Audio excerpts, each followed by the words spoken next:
Spring is here, and you can now get almost anything you need for your sunny days delivered with Uber Eats. What do we mean by almost? Well, you can't get a well-groomed lawn delivered, but you can get a chicken parmesan delivered. A cabana? That's a no. But a banana? That's a yes. A nice tan? Sorry, nope. But a box fan? Happily, yes. A day of sunshine? No. A box of fine wines? Yes. Uber Eats can definitely get you that. Get almost anything delivered with Uber Eats. Order now. Alcohol in select markets. Product availability may vary by region. See app for details.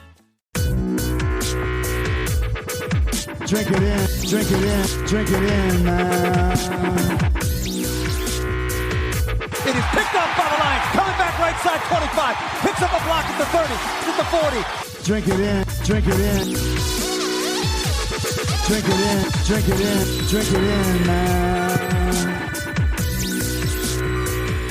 Rolls to the right, Stafford throws deep, got a man out there, end zone, caught, touchdown, Detroit Lions, Marvin Jones.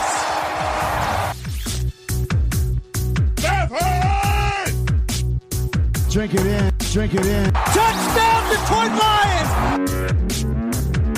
Cornbread!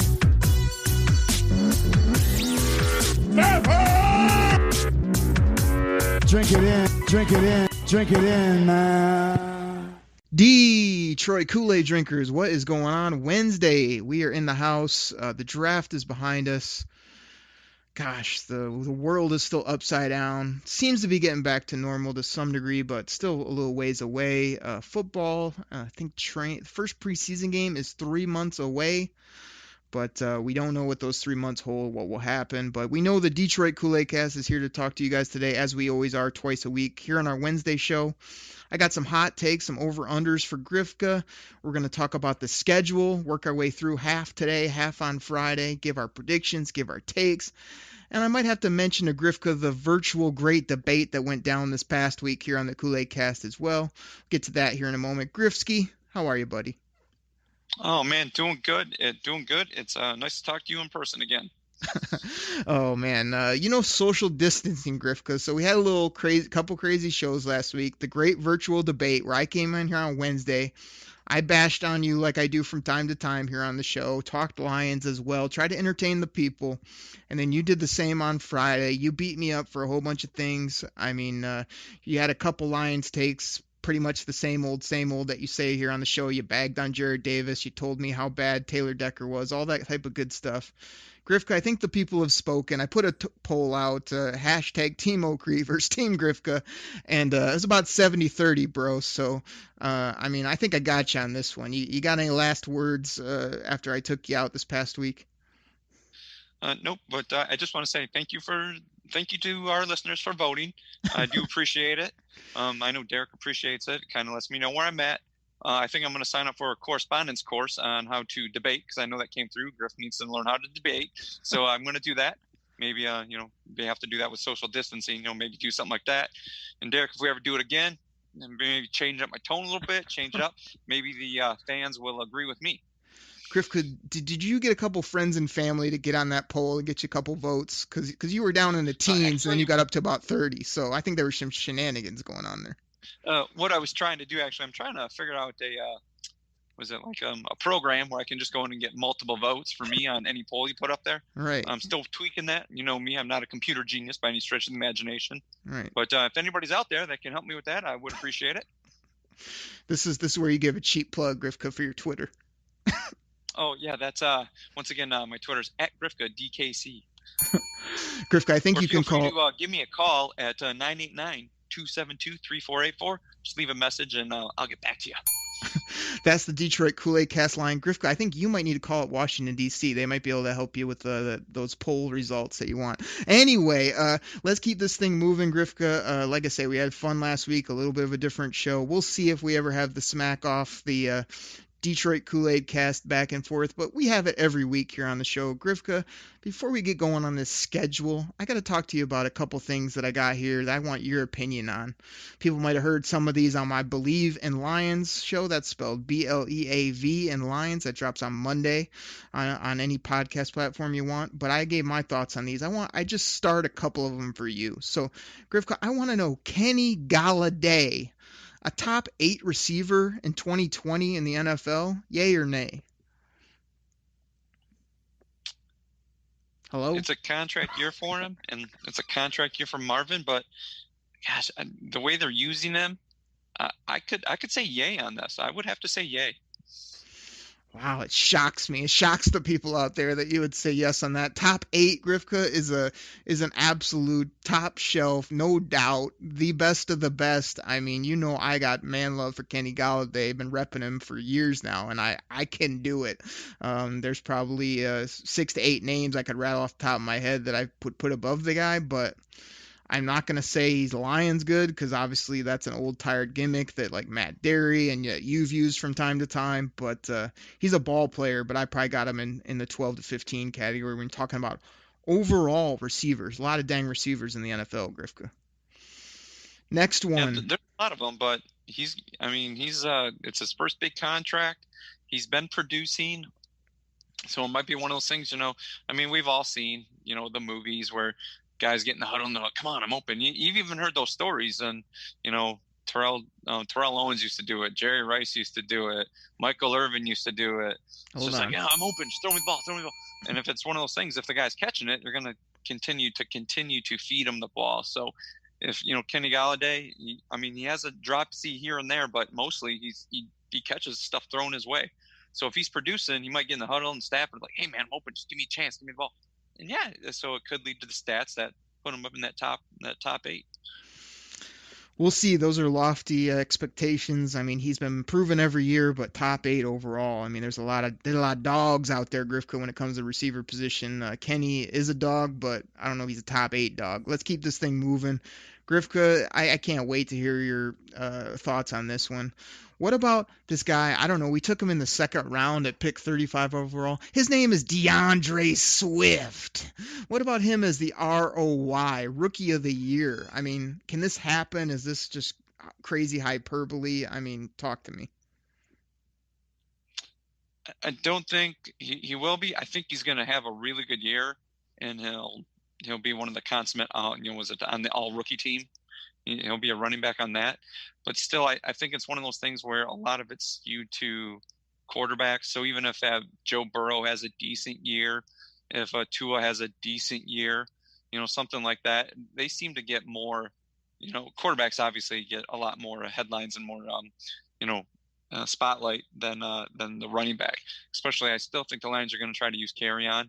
So if he does get any pub for it, any pull, it'll be later in the year if he does overtake Kerryon as the number one running back. But I still think it's going to probably go to quarterback. Grifka, one of the rare occasions again on the show that I agree with you. I love DeAndre Swift. I think he's such a smooth runner. I think he can do it all. But I think that unless Kerryon was to go down, which again none of us want to have happen, that's when he would get the touches in the pub to be Rookie of the Year. Otherwise, they'll probably use him. I could see them, making him the feature guy if he's producing and he's healthy and he's just better than KJ. But Rookie of the Year again is a lofty goal. I kind of mentioned on my other show that people just pushing this guy down in fantasy because he went to the Lions and, he's just not in a good landing spot. I think it's a tremendous landing spot. I think he's a great player. I think that he's going to be really fun to watch. It just may be a little bit until some of these stats come. And you've heard me say before, like when it comes to stats, it's about W's. It's about fitting in on the team. It's about making an impact. And I think the Lions are going to use him in a way that's going to make an impact and be really fun on Sundays from day one. So I'm not giving him the Rookie of the Year, but I can't wait to see him in a Lions uniform, and I think he's going to be tremendous. Grifka, I threw out some numbers, some uniform numbers online. I don't know if you saw that one. Do you have a number that you'd want Swift to wear? I don't have them all available, but is there like just a ideal number you could pull off the top of your head that you don't think somebody's wearing right now that would be cool? Gosh, off the top of my head, 33 always looks good on a running back. That's KJ in 33, man. Oh, okay. 34? Yeah, 34 is out there. I think it's a little boxy. 32 is out there. That used to be Tavon. I don't know that. I mean, that could work. You're the guy that called out. One in it. Ones don't look good on running backs for some odd reason. That's just what I think. Yeah. So not like a 31. or 41. That's just right. an odd number to me. Right. Yeah, we'll see what he picks. I hope he gets something sweet. I guess my prediction was 26. I thought that might look pretty cool, and either that or 32, I would guess, is probably what he's gonna go with. But I don't know. That I'm just really looking forward to seeing that combo meal of number 33 Kerryon Johnson, and hopefully either number 32 or number 26 in the backfield when he's not out there in DeAndre Swift. Grifka, this is another one. Can't wait to hear your opinion. I'm curious which way you'll go on it. Everybody knows you love this guy. You talked about him for months. The Lions did end up taking him at number 3. Jeff Okudah, 5+ interceptions in 2020 for the rookie. 5+? I would have to go no on that. I don't think he will. I think they're going to test him a lot, but it's the even the game speed in the pros. I mean, I think he might get some knockdowns and he'll be right there when the catch, but I don't know. A lot of those guys that get interceptions now, they're jumping the route, they're reading it. And I'm not saying he's not smart enough to be able to pick that up, but I just think 5+. I'm going to say no on that. Not surprised, I must say. I did say I would go with this. I think I went with 5. I did add the plus on there. It's hesitant to go to 6, but if you can give me 5 or more, I'd probably take 5. I think Okudah has a great feel for the football. If you watch his highlights, there's plays where he's catching tip balls while on the ground, laying down. There's plays where he's jumping routes, making plays. So, like you said, if he's gonna play from day one, he's gonna get usage. He's gonna see footballs. I wouldn't be surprised if he gets his hands on somewhere in that 4-5+ range. And the Lions need that. We have not had interceptions. We haven't had turnovers to impact the game since around 2014, 2013 when we made that run and really got a bunch of turnovers. So Lions need that. I mean, now that we're gonna talk about the schedule. I mean, the Lions do have a few games where they have quarterbacks that tend to be a little careless with the football. That gunslinger like to throw it around, try to fit the tight window. So you may get some in those games like that, but they also have some games where they take on quarterbacks that tend not to turn the ball over as well either. So 5+. I mean, I would love it, but I'll just go no. I'll say no right now. Yeah, it's it's the conservative move, and like you say, I don't even have an average in front of me of what a good to great corner gets per year. It always seems like it's not a ton, but that's again an argument for maybe why you don't take him as high. They get hurt a lot.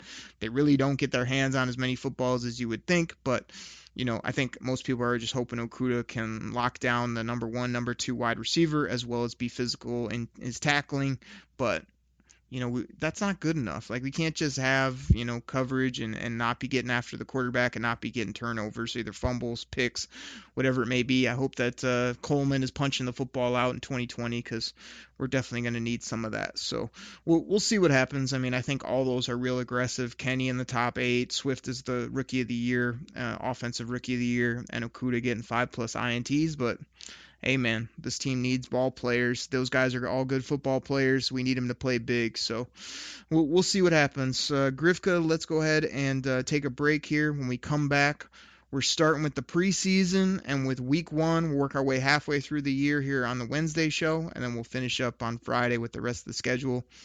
Everybody, in the words of Grifka, pause for the cause. We'll be right back. Summer's here, and with a new Toyota, you can make the most out of summer with all your friends. Most of my friends happen to be four-legged. Your summer starts here, but it all ends June 3rd. Toyota, let's go places.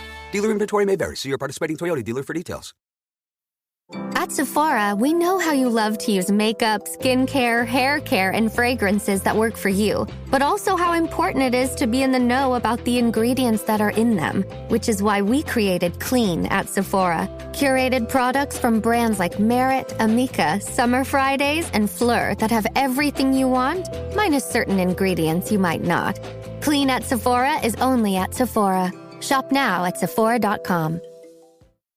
Detroit Koolaid drinkers, we are back. I hope you have a large glass, an extra large, maybe a big gulp. Grifka knows all about those from 7-Eleven of this, some Detroit Koolaid. Drink it in, man. because we are about to get into this schedule. And Grifka, I had not barely put my eyes on this thing. You said something last week about how you're going to do all this studying. You're really going to hammer down this year when you talked about the schedule. I'm doing none of that. I'm just like literally looking at it now with you and going to talk it through, give some W's and some L's where I think are appropriate. So I don't know if you need to get out your cheat sheets or your 3x5 card, but I'm just coming with heat based on what I think with the schedule. I don't know if you did some deep research or what. I haven't done the deep research yet. I was going to wait till like the preseason started, see where everything was, all the, the final signings, because, there are rumors out there that the line still might be looking for a few more positions for agents out there. But this is just going to be off the cuff, from the heart, right then and there. Kind of like what you're going to do right now is what it sounds like. Grifka, real quick, this is totally off topic, but it's funny. So you said rumors. You've heard me bag on the Valenti show on here before, right? About how Mike Valenti, his whole like shtick is to hate the Lions and say the every time it's just the answer to everything is just tank, fire everybody. Just that's the only way that he looks at sports. You've heard me say that before. Yeah, yeah, I have heard that before, but I think you like Mike Valenti deep down. I don't know about that, but I listen to him from time to time, but like his Lions hatred drives me nuts, kind of like you, and his thoughts of the minute something goes south, he wants to just blow it up. I don't know, maybe sort of like yourself, but here's what's funny. So like the best thing that the Valenti show does is David Hatchetman Hall, who answers the phones, he came up with this gimmick a while back where like he'll do NFL rumors, but like in the intro, I don't know if you've heard this or not, it's the most hilarious thing ever, and it has this like Barry White music in the background. He goes, let me tell you about those rumors. And he does it in all these like these ways that have innuendo, but all he's saying is the word rumors, and man, I laugh so hard every time. Like you can find those on the podcast feed, but every time they do the rumors segment, I laugh. So anytime someone says it, I think, Grifka, do you want to talk about some of those rumors? Oh, I'm not even doing it justice. It's so funny, but people out there know what I'm talking about. If you haven't, go find those on the feed, because I guarantee it will make you laugh super hard. Grifka, we won't talk about too many rumors right now, but we got to talk about the schedule. So unfortunately, let's just start with the preseason. So week 1 in the preseason at the New England Patriots. My quick take was I thought that would be a nice way to start against an opponent you're comfortable with as far as the game and working with them, and they don't have their top talent. I think this could just be a good warm-up game for the Lions. Yeah, that's I don't even expect some of this. I mean, you'll see the starters on the sideline, but it's like I'd be okay if they didn't even travel. It'd be fine if Matt Stafford didn't travel to that game or anything like that. I'd be okay with that. Yeah. Then was it that with Jared Stidham? He's obviously the number one right now. So, and I don't think Bill Belichick's going to be one of those guys that's going to play even him for like 2-3 series. Might be one of those things like, hey, dude, you're going to sit because I don't want nobody to have any tape. So, I know how we feel every time. We always talk about it. And after that, we're always hyped for that first game. We watch, 5 plays, and we're like, now we know why it's preseason. Exactly, man. It's so brutal. Like, I think with the new CBA, I think I heard, weren't they going down to 3 preseason games or something? Because, like, it's been years where they're like, oh, we're going to fix the preseason. We're going to limit the preseason. We still got these 4 worthless games. So, yeah, it just does not matter at all. But like you say, it'll just be a big name team and a good warm up. None of our real players will go. Second week of the preseason, we get prime time on ESPN at 8 p.m. against the New York Jets, which I know you probably get about ready to bag on them. I think this team is actually coming around. I mean, I think the Jets have some nice skill players. They've added to their offensive line, but again, this is a game you won't see many of the Lions stars. I feel like it's just another warm-up one. I mean, the Jets here in Ford Field, I mean, it is what it is. Yeah, I'm glad the NFL and ESPN threw Lions fans a bone. This is like their one primetime game, nationally televised game. I realize they weren't that great last year, but still, I mean, there's plenty of teams that weren't that great last year that have multiple primetime games in the regular season. So, like you said, this is going to be another one of those games that opens the Open Sports Field. I'm going to watch it for a little bit. And, then, I guess wait till the third and fourth quarters to see those back end guys that we always kind of talk about, where you always rip on me when I'm like, I like the way that guy looked. And you're like, he ain't going to be playing. Like, don't worry about it. Grifka, I feel inclined to ask you right now, what are some of those teams maybe that would get like a bunch of primetime games in the year? Once again, I have no idea how the New York Giants got as many games as they did. I realized, was it Danny Dimes or whatever? I mean, still, that team was horrible last year, and I guess since they drafted high, they got to be on a bunch of primetime games so they get the New York market. They were crappy, but they did. There's a couple other ones too, like Cleveland. Cleveland's got a couple primetime games, and it's like, come on, Grifka. Yeah, give me a break. Yeah, I realize Baker's on the team and all, but come on, they're talking about the most overrated team in the world. That's another one, and it's a good thing that the NFL is not doing any travel games this year, because once again, Green Bay wouldn't have to do that. But once again, Green Bay's got a whole bunch of primetime games. So we're going to see if Aaron Rodgers is all mad, or because if Jordan Love's going to be starting. So those are few of those teams that I'm like, once again, scratching my head. Like, why do these guys get games and the Lions get the one primetime game during the preseason when nobody's watching? Oh, Grifka, I tried so hard to set you up there so you could say Cowboys, Patriots, and you started naming off teams that stink that got you totally blew that one as far as your. I'm sorry. I mean, well, the Cowboys and Patriots had decent years last year, so I could see why they got that's it. It's not decent years. That's just you about your NFL royalty. You say it every show. Okay. Sorry, man. I mean, it was a simple layup that you banked off the backboard and didn't even hit rim on the layup I gave. Anyway, but we're not even talking. I don't want some diatribe on preseason game 3 and 4, Grifka, because people are already just like, would you just get to the regular season already?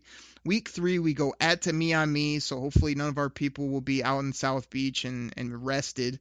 And then after that, we come home and play the Buffalo Bills we play every year. Nobody cares. That third preseason game, maybe we'd see some top players, like Jared Davis and whatnot will be out there. But other than that, nothing to talk about, right?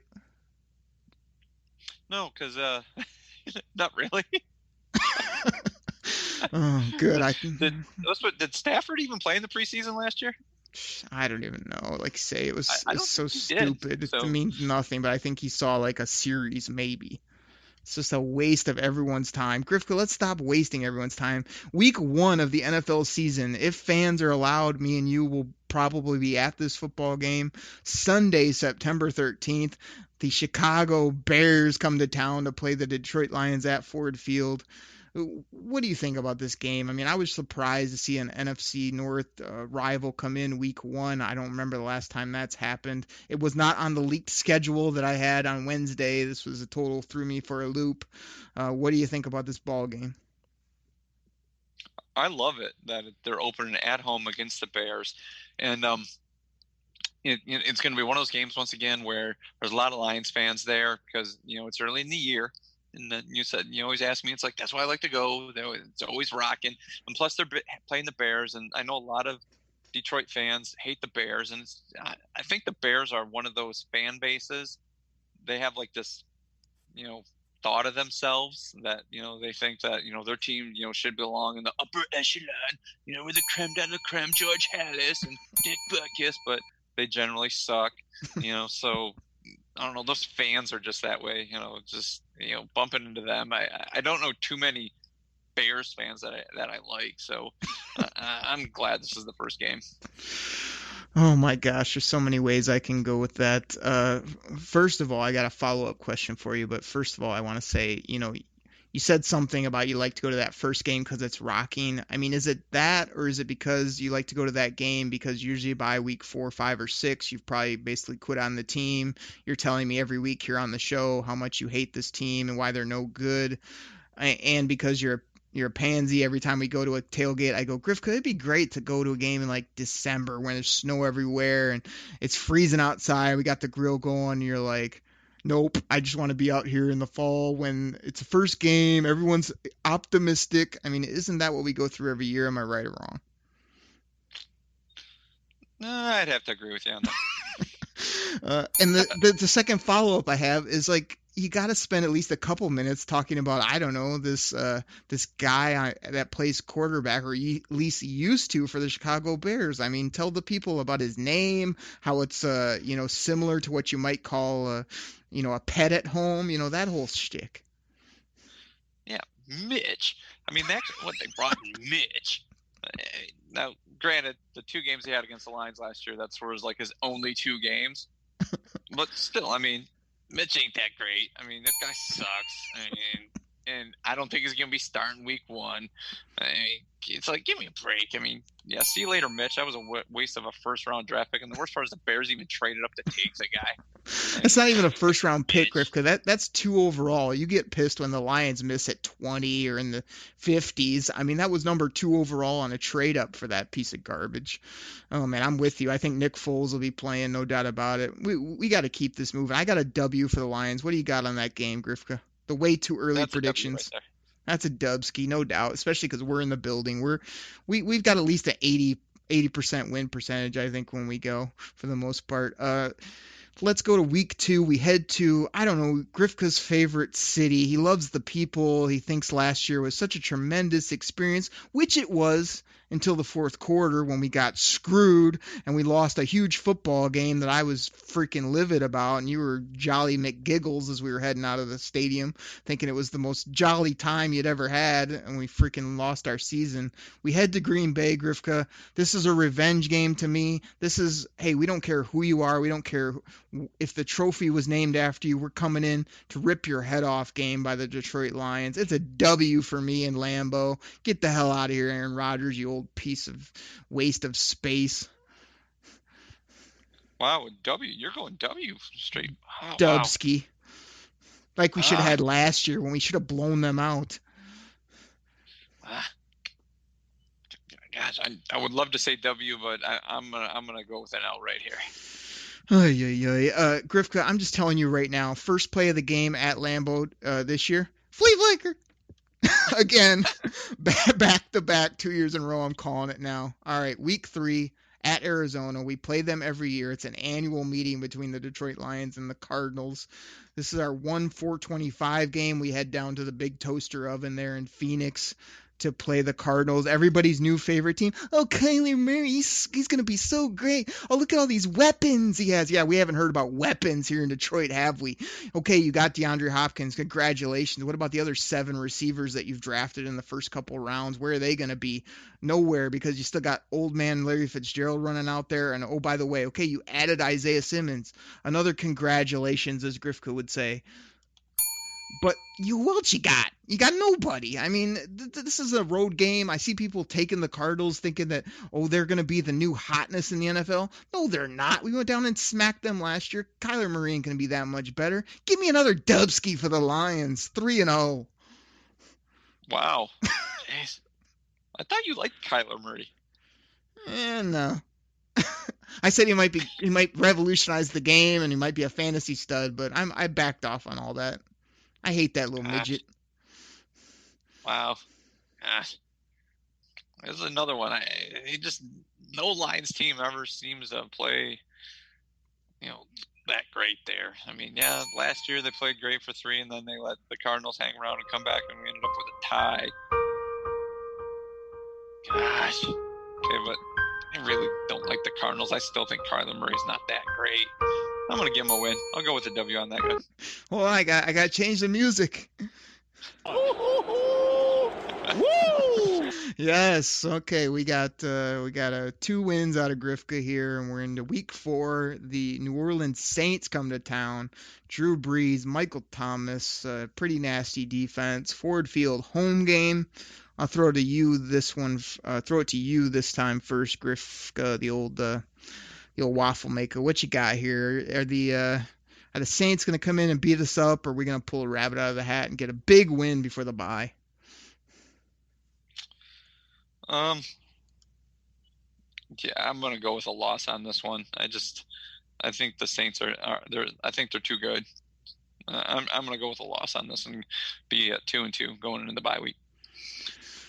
Oh man, again, hate to agree. This is another game I might be at. My buddy Chops, he wants to go to a Lions game. We were like, man, we should maybe hit up that Saints game before the bye. But here's my take on the early games, Griff. I didn't like the schedule. I gotta say, like, I looked at it, I was like, I really like that leak schedule that I got, much better than the real one here. But I like big games early because I feel like we're going to be ready to rock and roll with our studs week 1, 2, 3, and 4 most likely until injuries start to hit you. So, hey, I'll take the Saints on if I got most of my horses for the Detroit Lions. I'll take on Green Bay in Green Bay. I don't mind Chicago coming here, try to get a couple division dubs. But, I mean, I could see the Lions beating the Saints. I mean, they're a good team. Mike Thomas has been crazy, but I also think that Drew Brees continues to get older and older. I mean, he can't do it forever. I feel like they don't add a ton of weapons. If Alvin Kamara goes crazy, like, he's hard to deal with. But, like I say, they've got some good defensive players. I mean, I'm going to go with a loss on this as well, but it's hard for me to do a home loss against a team like this that doesn't scare the daylights out of me, and I feel like they get more credit maybe than they deserve sometimes, just based on past history. Oh, they've been good for a while. Okay, but what are they going to do in 2020? Are they really going to be a juggernaut, or are they on the downside? I'll go with a loss, but I don't know that the Saints are world beaters. I think they were world beaters a few years ago, and they may have missed their chance there. So the Lions go with a bye then. Normally on the bye week you'd like it later. I mean, again, the second year in a row we've had it week 5. And you also usually want a nasty team coming off your bye, so you have 2 weeks to prepare for them. We get the Jacksonville Jaguars of London Sunday, October 18th at 1 p.m. In Jacksonville. What do you think about this game? They're terrible. Jacksonville's terrible. I don't have to sound bitter. I'd play it, but yeah, I agree with you. Yeah, I tried it. It's just Jacksonville, they're not that great. I mean, I know they. Griff, normally I give you the bell, but when you say Jacksonville's not that great, I think that this is more appropriate. It's like duh. It's like duh. It's like duh. Yeah, they're totally retooling. They're definitely not great. Yeah, it sounds like it's like we they just that seems like a team like kind of spinning its wheels, trying to grasping at straws. And Detroit's coming off the bye week, so I'm gonna give this one a big W. Hey, Jacksonville, I think I'll just answer this with a song. No chance, that's what you got. There you go. That's my critique of the game, Griffith. That's what Jacksonville has. Next game, week 7. We go to the ATL, the Atlanta Falcons, one of my favorite non-Lions teams, either to watch or to somewhat root for. Really always have liked the Falcons for whatever reason. They've got a complete offensive squad of first-round picks, and they also have some defenders coming back this year as well. Again, 1 p.m. game, end of October. I'll give you my take on this one. I think the Lions go down there. I mean, it's in the dome, so you got good weather. I think this could be a nice shootout ball game. Maybe both teams getting in the upper 20s, 30 points. For some reason, I gave the Lions an L here. I feel like they are coming off a big dub against Jacksonville, maybe just kind of feeling themselves. In my world, they've only lost the one time to New Orleans at that point. I feel they maybe get caught by Matt Ryan and crew, Julio, some of their other weapons that are just too much to deal with, and they end up getting us maybe like a 35-31 type ball game. So I got an L here for the Lions. Yeah, this is the back-to-back road games. I really, like you said, one is the first one was Jacksonville. So still, I mean, like you always say, any given Sunday, you got to take every team seriously in the NFL. It's always hard winning on the road. And then, coming, back home, practice and heading right back out. I realize it's Atlanta, it's the same time zone, but still, Atlanta's got, decent, it's got some decent talent there. So I have to agree with you on that, Derek. I would have an L for this one as well. Oh, Grifka, you're starting to do this to me with some of these L's. That drives me freaking bonkers. But it's not unexpected. Let's put it that way. All right, we got a couple more here before we break for the Friday show. You better make these good. Week 8, we head in.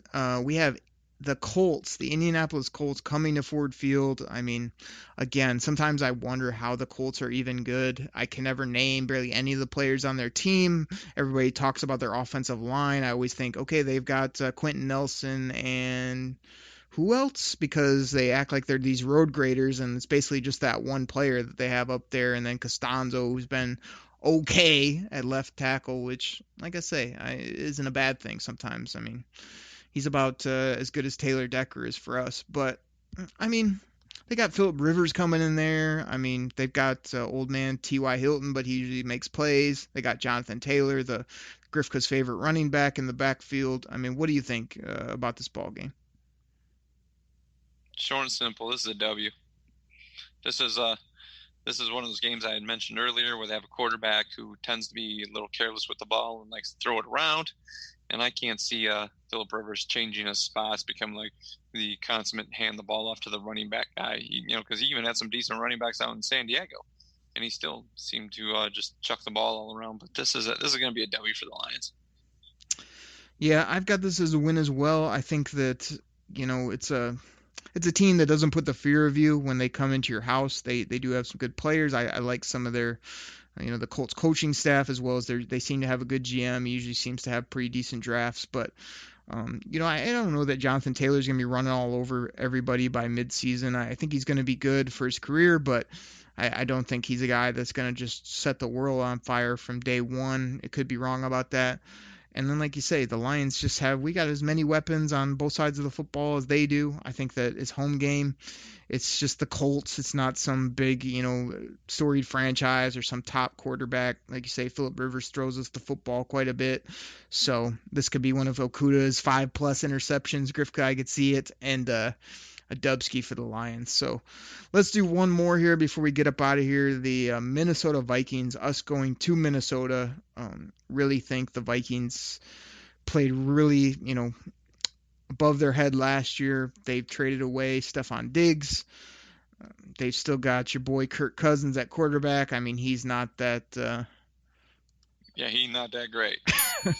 And I disagree, as I often do when you bring that up about Cousins. He's not only been paid really well, he seems to play really well, especially against the Lions, but he's also not one of those quarterbacks that puts the fear into you when you see him. I don't know. I'm looking at my thing here. I mean, I'm a little on the fence with it, but because it's in Minnesota and because we haven't dealt with their physicality the way I would hope, and we usually get Matt Stafford killed, I feel like this would be another game where we play him tough, but I think that we'll come up a little bit short in Minnesota on this one. Yeah, I think Kirk Cousins sucks. I mean, this guy, he has like one good year, like every 3 years, and everyone's like, oh, look, he turned the corner. No, last year was the same. Was a couple years ago when he had a decent year in Washington, so they signed him to the franchise tag again. It's just, there's a reason why they chased him out of town. I mean, so he had a decent year last year with Minnesota, and I was like, oh, God, he's this. No, he still sucks. Okay, but still, like you said, Minnesota's defense for some odd reason has Detroit's number. I mean, I know a few years ago, Detroit won up there and won both games against Minnesota that year, but still. It's one of those things where Minnesota's defense seems to have our number. So it's going to be a nail biter, but I have to give Minnesota this win. Oh, boy. You depressed the people, Grifka. I think, your Kirk Cousins take is similar to your Odell Beckham, where you act like he's made one catch his whole career when, like, his whole career he's really been good statistically and had a couple injuries. Kirk Cousins, you look at his career, I mean, they don't pay the guy $30 million for nothing. Like, he's had probably... 4 or 5 good seasons and maybe 2 that were subpar. I mean, I don't know where you get this that like he's never been good or he had a really good year last year. I mean, the guy's got extension, another big extension for this guy. Like, I mean, he's not my favorite quarterback by any means, but he's not he's not would you deem him as not that great. I mean, I think he's done much more in the league than you give him credit for, but I mean, that's the thing I'm waiting for is like old man Rodgers to get up out of here. They did draft Love, which would be interesting. And then you got Kirk Cousins. He'll be out of there in a year or two once they don't pay that deal. Gosh, that's when the Lions need to make their hay, man. Once maybe some scrub or some hopefully not so good quarterbacks come in this division. But it's not easy right now. But I'm looking at my thing. I've got the Lions at 3, 4, 5. I got 5 and 2. No, there's that loss there. So 1, 2, 3, 5 and 3. Yeah, I have them. Yeah. Yeah. 5 and 3. Yeah. I got 1, 2. I got them at 4 and 4. Yeah. Yeah, that would, like, my biggest thing when I saw this schedule before we get up out of here is, like, it's tougher in the beginning than it is later. You also have more road games earlier than later. So if the Lions can come out of that, first 4 games, either 2-2 or 3-1, that'd be tremendous. And then if they can get to this game at week 9 with the Vikings and be at the 5-3 instead of 4-4 or 3-5, whatever it may be, like, they have to be above sea level before they get to that mid-year point to be able to make some hay in the back end. When Friday we'll be talking about Washington, Carolina, Chicago again, at Tennessee, some of these games. And then, like you say, some of the bigger dogs you got coming to Ford Field. So we'll get all into that Friday. Grifka, we've talked about a lot. We've had some laughs. We've got after each other like we've been known to do here on the show a little bit. There's only one other thing I got left today, and it's this. Do you have anything else for the people? Nope. Thank you, sir. Everybody, hope you enjoyed this. Always fun to break down the schedule, our way too early predictions. Please make note of what Grifka's saying and writing down, see if he changes it, and then we'll see what his tune is mid-season, in the season, when the real bullets are flying. But you know me, I'll be drinking that Detroit Kool-Aid all day, every day here on the show, being optimistic, being the guy that believes in the Detroit Lions. So pour yourself a glass, everybody. Drink it in, man. And we'll be back Friday right here on the Detroit Koolaid Cast. Take care, everybody. We're out. Pack the bag, start the plane. This game is over. It is over. What a comeback by the Lions. Drink it in, man.